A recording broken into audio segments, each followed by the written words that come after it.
Chazal tell us that 5 things happened in י"ז בתמוז. 5 דברים הראו את אבותינו בי"ז בתמוז. נשתברו הלוחות. בוטל התמיד ובקעה העיר, שרף אפוסטמוס את התורה, והעמיד צלם בהיכל. 5 different things. I think those 5 different things actually represents 5 different bad things that happened to Am Yisrael at that time that really are happening right now as well. The terrible things that are happening right now could be divided into 5 different ideas that this Mishnah in Ta'anit explains and represents. The first, we're speaking about Butl Hat Amid. Butl Hat Amid means that the Korban Tamid that used to be brought every morning and afternoon was cancelled. They didn't bring it anymore. They didn't allow them to bring those sacrifices in Bet HaMikdash. But Tamid means, as I explained, it means consistency.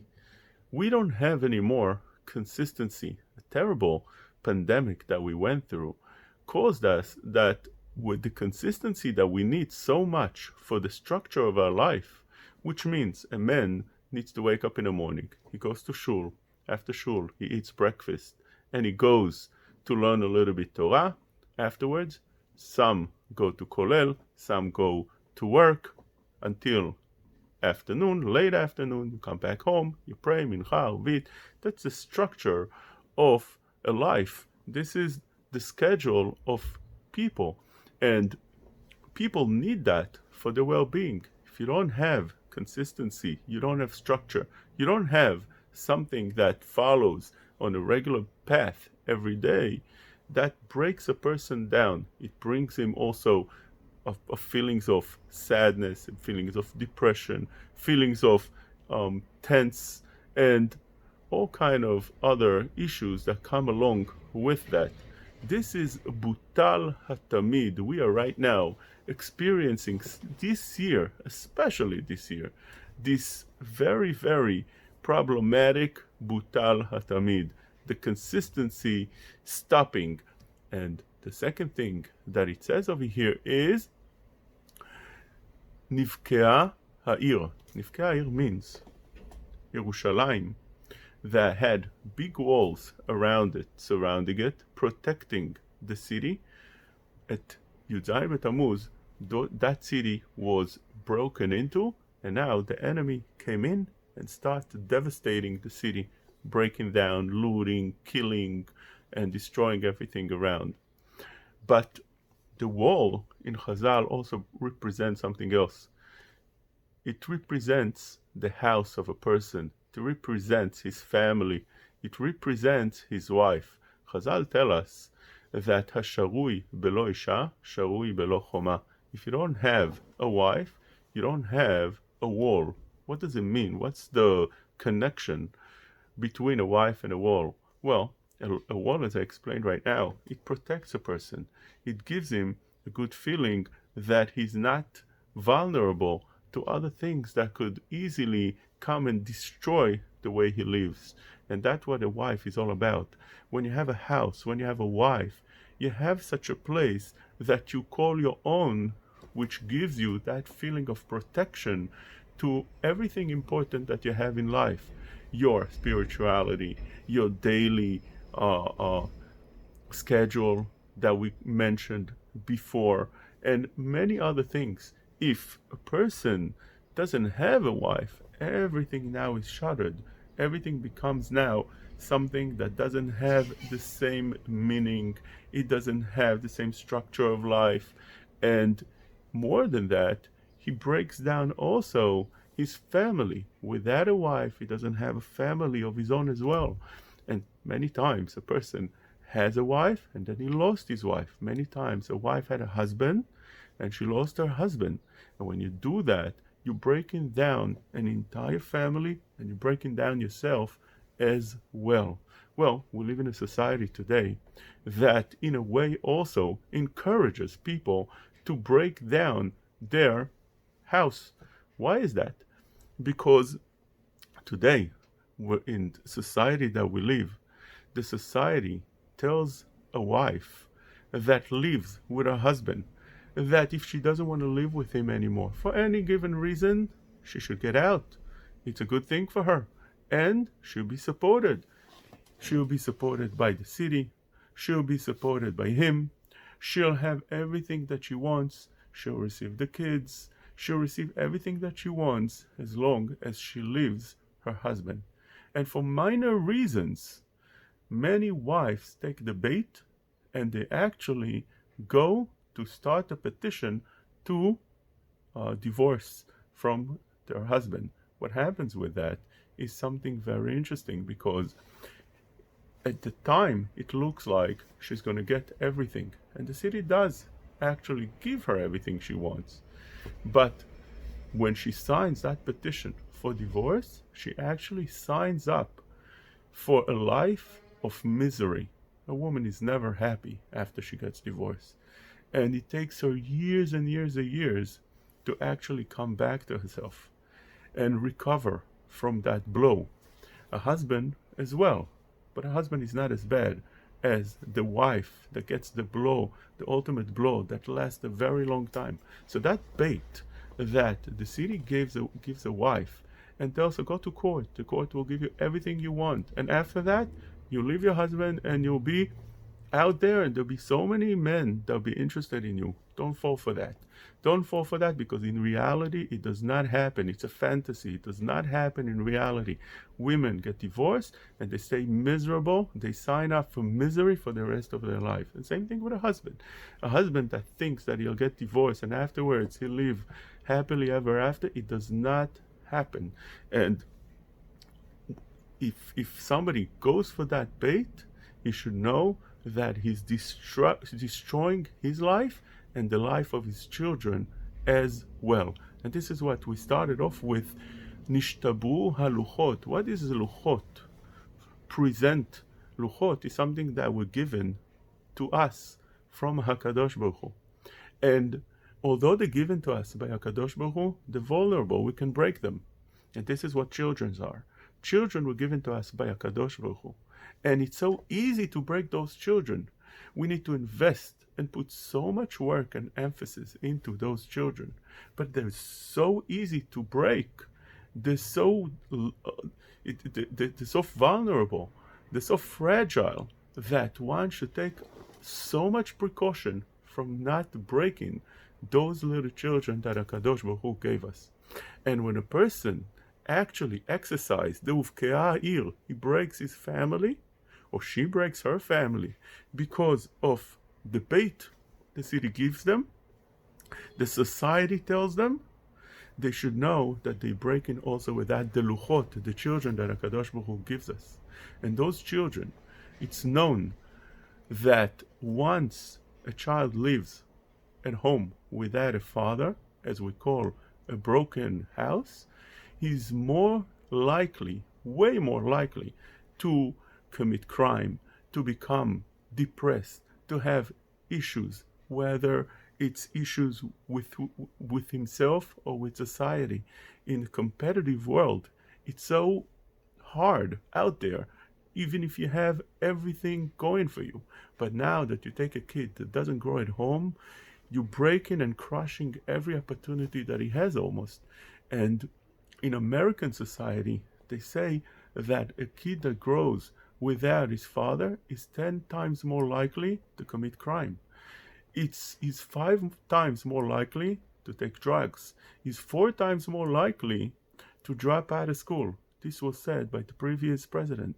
And when we have a pandemic of people that are getting divorced for really not such good reasons, because they could have pulled it out. Yes, everybody goes through a hard time. Everybody struggles. You have to learn how to take that struggle and actually work it out. And even if it's hard or very hard, many times it's workable. Sometimes it's not. But the price you pay for breaking that house, even for good reasons, unless it's really not workable and you can't live in such a thing, and it becomes worse being married than being divorced. But otherwise, it comes down to nishtabru haluchot ve'uvkara ha'ir. Sarafa postemus et haTorah. The fourth thing, the Torah was burnt. What happens now? Right now, that everybody were home for 3 whole months. That's over 100 days. People were home. Husbands, children, where they're supposed to be. People supposed to learn Torah. If you take away the Seder Torah that each person has, people were going to yeshivot, they were learning Torah.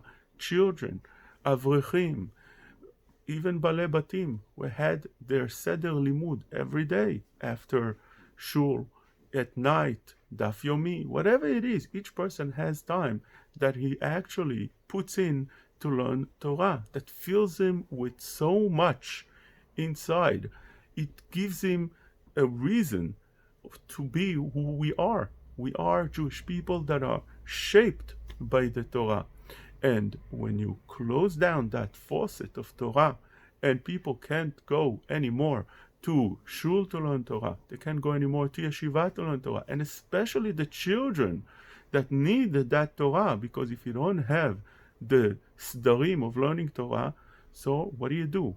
You're either bored and you go out of your mind, and that affects the way you feel. As we explained before, it brings all kind of issues, psychological problems, and also with that, people start doing other things that are bad for their spirituality, and it's bad for the way they do things, which means they go and start watching things they shouldn't watch. They waste time the way they shouldn't waste. They start doing things that could really destroy all the good things that they've been building for years. This is a destruction and a burning of the Torah. That's what happened on Yud B'Tammuz, and this is what's happening right now. You take the most important thing that Am Yisrael has, that shapes us up and makes us who we are, and it was burnt right now. And we're waiting and yearning for the day that we can come back already, for those yeshivot to bring back our Jewish spirit all over again. And the fourth thing is Amid Tselem. The fifth thing, Amid Tselem B'Echal.